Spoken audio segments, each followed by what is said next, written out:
Welcome back to the deep dive. Today, we're cutting through some of the noise to bring you insights that we think genuinely transform. For many of us, the end of the day can feel less like winding down and more like, well, a frantic race against the clock, or maybe just zoning out, endless scrolling, that nagging feeling of, still having so much to do, or just watching the hours disappear in front of a screen.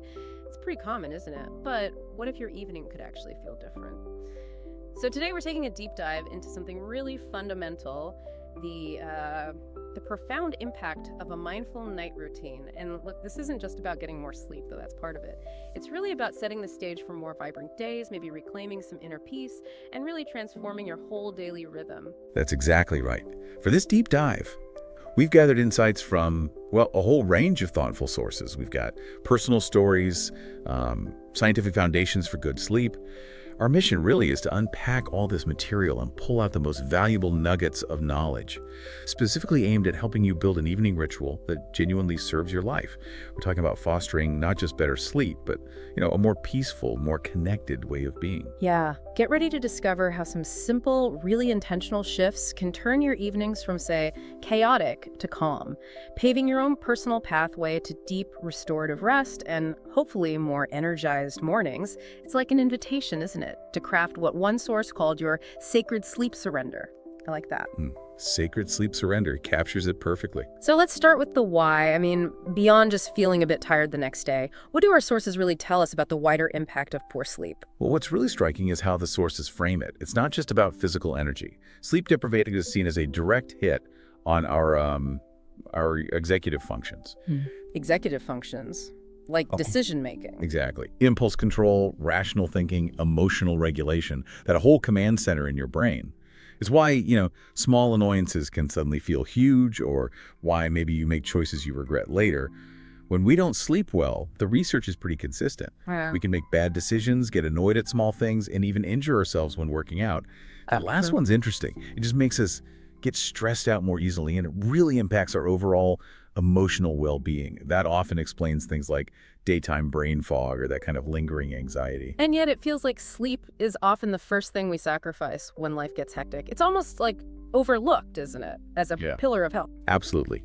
The experts we looked at really emphasize that sleep is an overlooked pillar of self-care and, crucially, mental health. Our sources directly link that sort of spiral of negative thoughts, daytime anxiety, and brain fog right back to poor sleep habits. It's not always obvious, but the connection is strong. So the understanding here is that a mindful night routine isn't just prepping you for a few hours of being unconscious. It's really about preparing you for the best rest of your life. So you can actually wake up feeling 100% ready to, embrace your morning, whether that's a structured routine or just having more time to relax and unwind. I really like how one source reframed the evening routine. They called it a deliberate transition from doing to being, a sacred surrender.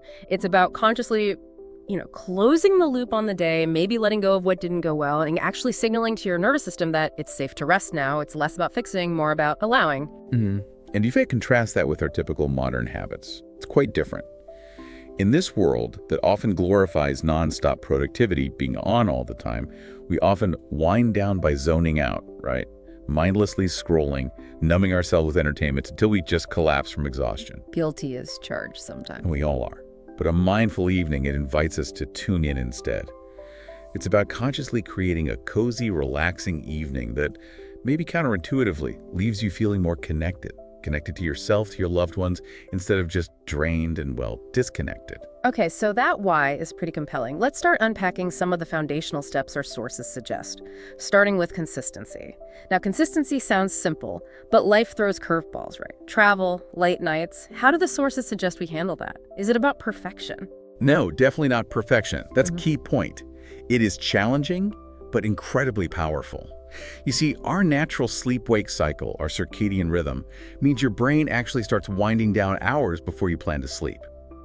So deciding on consistent bedtime and wake-up times and really trying to stick to them, even mostly on weekends, it helps train your brain to naturally feel tired at bedtime. It's about sending consistent signals. The idea is to schedule your whole wind-down routine to start somewhere between, say, 30 minutes and maybe up to 2 hours before that target bedtime. Building a rhythm. Right, building that rhythm. Okay, so foundation one, consistency, as best we can manage it. Let's move to maybe the toughest one for a lot of us, those glowing screens. What's the absolute core reason our sources say electronics are such a big problem, and is there a surprisingly effective trick? The core reason is, well, it's biological. All electronic devices, phones, tablets, TVs, computers, they emit this strong blue light. And this blue light essentially fools your brain. It thinks it's still daytime. Oh. And when your brain thinks it's daytime, it suppresses the production of melatonin. That's your body's natural sleep hormone, the signal that says, hey, time to wind down. Right. Without enough melatonin, your brain just stays alert, stays awake. It's actively fighting sleep. Makes sense. So the advice is... Pretty clear across the board. Put away electronics at the beginning of your bedtime routine. Ideally, avoid them as much as possible in the evening. Full stop. Easier said than done sometimes. Oh, absolutely. So practical tips include things like turning on your phone's red light filter, night shift on iPhones, or similar features, or using computer apps like Flux. They help reduce the blue light. But here's the surprisingly effective strategy one source mentioned. Switch your phone display to grayscale, black and white. Grayscale. Really? Yeah. Apparently, it can be an astonishingly effective way to reduce the compulsion to get lost in your device. Take away the bright, stimulating colors, and the phone just becomes less appealing, less addictive. Worth a try, maybe. Interesting. Okay, so it's not just the light, is it? It's also what we're consuming on those devices. Exactly. Beyond the blue light, it's the mental input. What are we feeding our minds right before trying to sleep? One specific routine we read about starts at 8:40 p.m. sharp. Cut off all news and social media. 8:40 p.m. That's quite specific. It is, but the reasoning was clear. Bedtime isn't the time to be reaching toward the outside world or allowing it into my head.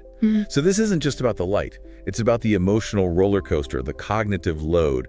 No news apps, no infinite scrolling feeds, no YouTube rabbit holes. No checking work email, just one last time. Precisely. Even setting up small tech roadblocks like using iPhone's downtime settings or app limits can act as helpful nudges. Create that mental buffer zone. Okay, buffer zone created. Now what about the actual physical space? The bedroom itself. How do we create that sanctuary for sleep? Right, the sanctuary. It's about making your bedroom as cool, dark, and quiet as possible. Those are the big three.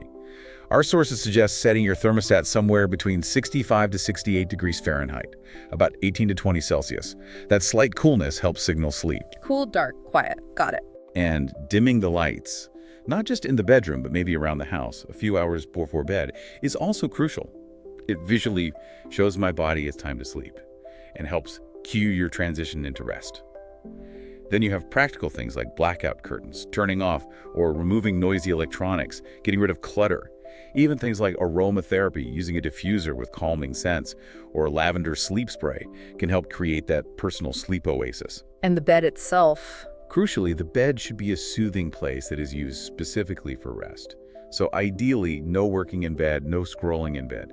Getting into bed should be the very last step of your routine, the final surrender, if you will. Okay, environment prepped for rest. The sanctuary is set. Now let's talk about actively winding down mind and body.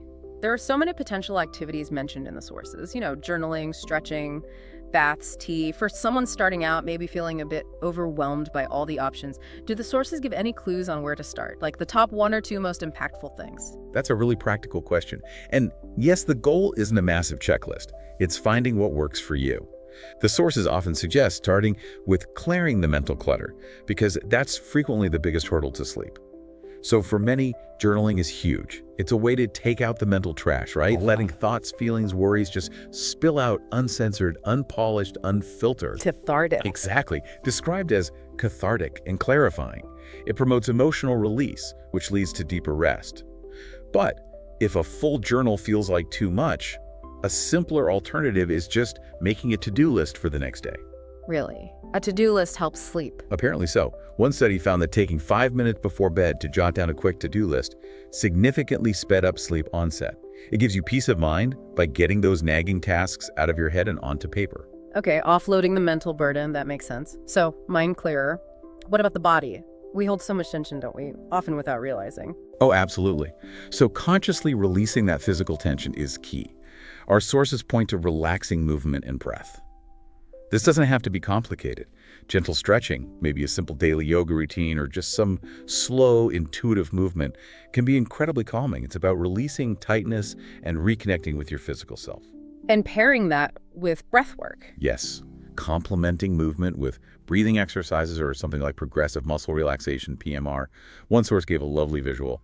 Envision breathing in warmth plus peace, about 7 seconds, holding for about 4 seconds, and then breathing out all stress and worry for about a count of 8 seconds. That slow, rhythmic breathing is a powerful signal of safety to your nervous system. I can feel myself relaxing just hearing that. Okay, what about sensory comforts? Things that soothe the system. A warm bath or shower comes up a lot.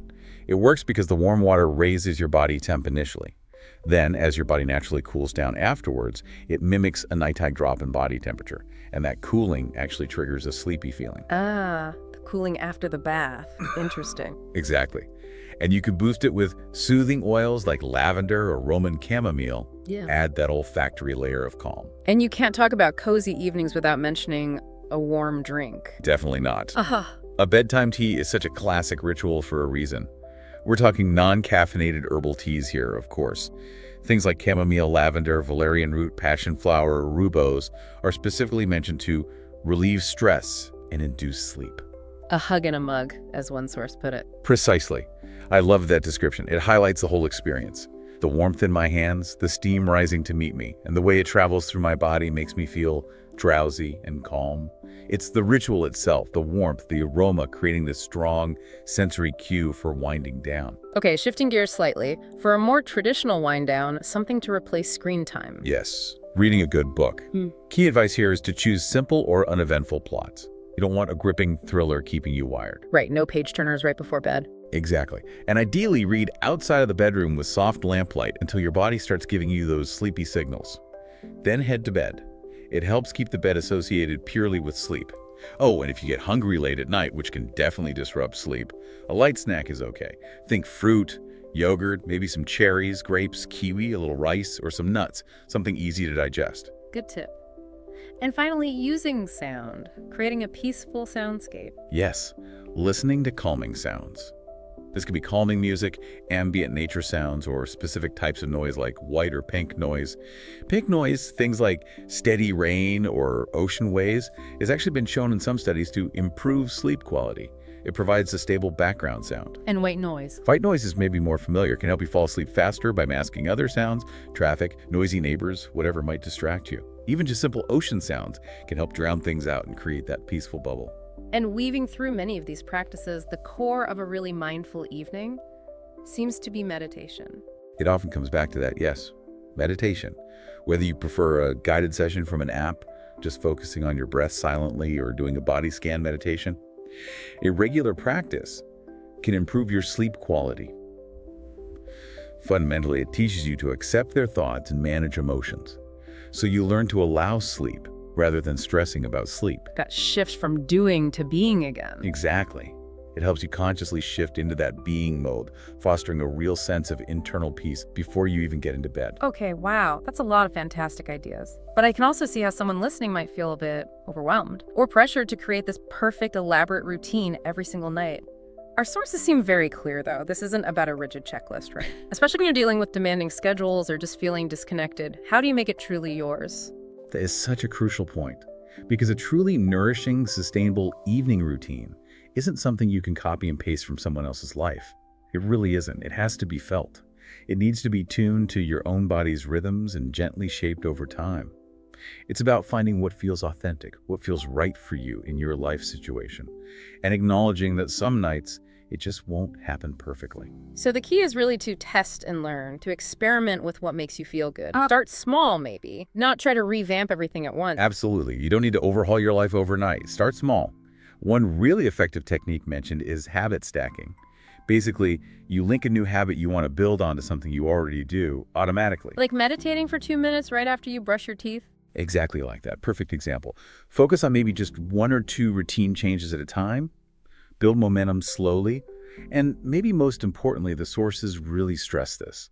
Forgive yourself if you have slip-ups. Life happens. Unexpected things crop up. Discipline and consistency over the long haul are far more valuable than striving for some impossible standard of perfection every single night. That's reassuring. So Ultimately, this whole process is about creating a sacred space for yourself at the end of the day. Something that grounds you, not just for better sleep, but really for better living overall. That consistency provides a soothing rhythm that calms the mind and simplifies habit formation. It's like coming back home to yourself. Beautifully put, a soothing rhythm. So wrapping up this deep dive, it's really clear that your evening routine is so much more than just, brushing your teeth and setting an alarm. It's a genuine opportunity to consciously create sanctuary, to reconnect with yourself, body, and mind, and really set the tone for not just better sleep, but for more inspired, intentional days that follow. And remember that powerful lesson woven through all the sources we looked at. Your evening routine is fundamentally yours, nobody else's. So let it be flexible. Let it evolve as your needs change. And most importantly, allow this intentional time, whatever it looks like for you, to bring you home to yourself. So as you finish up your day today, maybe consider this provocative thought. What one small intentional shift could you make tonight? Just one thing. To begin transforming your evening into your own unique pathway towards peace and that deep restorative rest we all crave.